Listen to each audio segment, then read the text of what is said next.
बिस्मिल्लाहिर्रहमानिर्रहीम। मुख्तसर तज़किरा औलियाए बलूचिस्तान कोयटा। हज़रत सैयद ख्वाजा वली बाबा। हज़रत सैयद ख्वाजा वली बाबा का ताल्लुक़ सादात हुसैनिया से है। आपके वालिद बुज़ुर्ग ने आपको दीनी तालीम से आरास्ता किया। तहसील इल्म के बाद हिंदुस्तान और फिर वहाँ से कोयटा कोहे ख्वाजा इमरान के दामन में कली करान में क़याम पदीर हुए।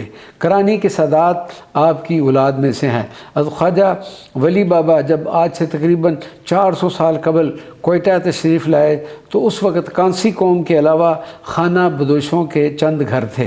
कोयटा की हैसियत एक गाँव की सी थी। आप रहमतुल्लाह अलैह ने बंदगान खुदा को तबलीग दीन के साथ साथ आदाब व अखलाक भी सिखाए और लोगों की भरपूर खिदमत की। आपकी विलायत और करामात की ख़बर पूरे शहर में फैल गई।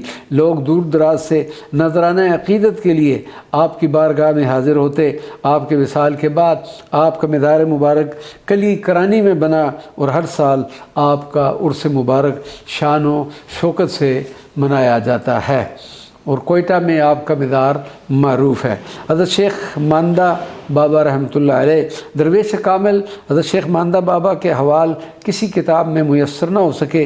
मशहूर अदीब मुहक्किक व मुसन्निफ़ डॉक्टर इनामुल हक कौसर की किताब तज़किरा सूफिया बलूचिस्तान में भी सिर्फ़ आपके मज़ार मुबारक का पता चलता है। कोयटा के करीब पिशीन रोड पर शार आम के किनारे पर शेख मानदा का मज़ार मुबारक है और करीबी रेलवे स्टेशन भी इसी नाम से मंसूब है। यकीनन आप रहमतुल्लाह अलैह का अपने वक्त के औलियाओं में शुमार होता होगा। हज़रत शेख मानदा बाबा का मज़ार मुबारक मारूफ़ है और लायक ज़ियारत है। वमा अलैना इल्लल बलागुल मुबीन।